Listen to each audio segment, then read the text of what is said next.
You walk into a store, maybe just to browse. 10 minutes later, you walk out with a scented candle, a novelty mug, and a hoodie that says "Let's get cozy." You didn't plan on buying anything. You didn't need anything. So, why did you? From impulse buys to retail therapy, we've all bought things we didn't really need. And while it might seem harmless, or even fun, there's something deeper at play. Why do we spend money on things that serve no essential purpose? Today, we're unpacking the hidden motivations behind unnecessary purchases, how consumerism ties into our emotions, identity, and the stories we tell ourselves. The myth of rational spending. Most of us like to think we're logical with money. We budget. We weigh options. We compare prices. But in reality, much of our spending isn't rational, it's emotional. We don't just buy to own something. We buy to feel something. To feel prepared. To feel special. To feel in control. Or even to feel like we belong. This is the basis of emotional spending, using purchases to soothe, distract, or reinforce how we want to see ourselves. And advertisers know this. That's why products aren't just presented as useful, but as transformative. You're not buying shoes. You're buying confidence. You're not buying a phone. You're buying status. You're not buying a kitchen gadget. You're buying the dream of becoming that kind of person. Consumerism and identity. Humans are wired to seek identity through symbols. From ancient tribal beads to modern brand logos, we use external objects to express internal ideas, status, taste, belonging. In the 21st century, brands have become some of the most powerful identity markers we have. That's why someone might feel emotionally attached to their favorite sneaker brand or smartphone. It's not just a product, it's part of who they are. This makes shopping about more than function. It's about self-construction. Think of how people curate outfits, home decor, even what books sit on their shelf, often less for utility and more for the message it sends about them. When we feel uncertain about who we are, we're even more likely to buy things to fix that gap. A new outfit becomes a shortcut to feeling confident. A luxury item becomes a symbol of success. In this way, the shopping cart becomes a mirror. The role of insecurity. And where identity-seeking lives, insecurity usually follows. Marketing often doesn't just promise improvement, it subtly implies deficiency. You'll be happier if you own this. You'll be more attractive when you wear this. You'll finally be organized after you buy this planner. This psychological strategy, known as problem-solution framing, is incredibly effective. It plants a seed of dissatisfaction, then offers the product as a cure. And in a culture where worth is often measured by productivity, attractiveness, and status, it's easy to internalize the idea that we're never quite enough without more stuff. The result? We don't just shop for joy, we shop to soothe shame, to mask insecurity, to project a more ideal version of ourselves. Retail therapy is real. You've probably heard the phrase retail therapy. And while it's often said jokingly, there's real psychology behind it. When we shop, especially impulsively, our brain releases dopamine, the feel-good neurotransmitter linked to anticipation and reward. Notice the word anticipation. It's not even the owning that gives us the rush, it's the buying.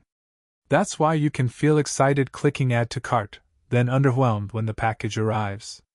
Shopping can temporarily distract us from boredom, sadness, stress, or loneliness. It gives us a sense of control and agency, even when life feels chaotic. But like any coping mechanism, retail therapy can turn into a trap, a cycle of short-term relief followed by long-term clutter, guilt, or financial stress. Social comparison and FOMO. One major modern driver of unnecessary purchases? Social comparison, especially on social media. We see someone's home makeover, fashion haul, or travel gear, and suddenly our stuff feels outdated. We're not just keeping up with the Joneses, we're keeping up with hundreds of curated highlight reels. And the fear of missing out, FOMO, isn't limited to experiences, it includes things. Limited drops, seasonal collections, only 2 left in stock. We're nudged into urgency, made to believe that if we don't buy now, we'll regret it. This taps into something primal, the desire to not be left behind by the tribe. Capitalism and the more mentality. Zooming out, our economic system thrives on growth, which means constant consumption. Advertising, influencers, product placement, they all encourage a mindset that says, more is better. Newer is better. Ownership equals happiness. This is what some psychologists call the hedonic treadmill. You buy something. You feel a temporary high. You adapt. And then you need something new to feel that way again. Over time, buying things becomes less about joy and more about maintaining a baseline sense of satisfaction, or status. It's no wonder we end up with closets full of nothing to wear. Minimalism and the counter-movement.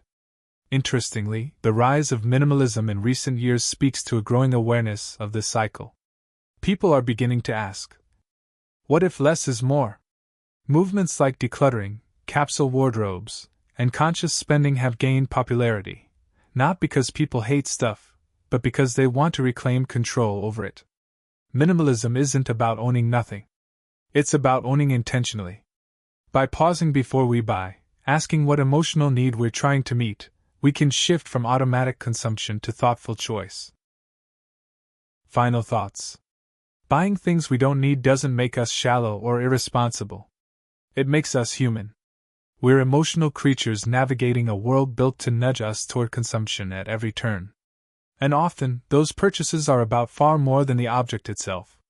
They're about identity, belonging, comfort, control, escape, and sometimes just the hope of feeling a little bit better. But here's the thing, when we treat every emotional need with a product, we train ourselves to look outward for inward problems. We turn discomfort into a shopping list. We lose touch with what actually brings lasting satisfaction, connection, creativity, purpose, peace. That doesn't mean we have to become monks or never click add to cart again. Joyful consumption is real. Aesthetic pleasure is real. Sometimes the candle is worth it. But when spending becomes automatic, when the high is short and the regret is long, that's when reflection matters. So what can we do? We can slow down. We can practice mindful spending, pausing before the purchase to ask not just, can I afford this? But why do I want this? We can shift our inner dialogue, from will this make me feel better? To what am I avoiding? From I deserve this to what do I actually deserve right now? Maybe rest. Maybe connection. Maybe just a walk outside. We can also redesign our environments, unsubscribing from marketing emails, logging out of shopping apps, or simply spending more time offline. And we can get more comfortable with enough. With silence. With not chasing the next fix. Because there's something deeply liberating in learning that you don't need to buy your way into self-worth. The truth is, we are being sold stories every day. Stories about success, beauty, happiness, and the objects that supposedly unlock them. But the most powerful story is the one we tell ourselves. That we are enough. That value isn't tied to price tags. That fulfillment isn't found in shipping boxes. The next time you catch yourself shopping your way out of boredom, sadness, or self-doubt, take a moment. Get curious. Ask what you really need, not what the algorithm thinks you want. Because awareness isn't just empowering. It's a quiet rebellion in a world that profits off our insecurity. And that is worth far more than anything in your cart. If this gave you something to think about, give it a like, share it with that friend who has 6 unopened Amazon boxes, and hit subscribe for more deep dives into everyday questions. What's something you bought that you immediately regretted? Or maybe something silly that actually brought you unexpected joy? Drop it in the comments. I'd love to hear your story. And remember, you are not your purchases. You're a human being, not a brand. See you next time.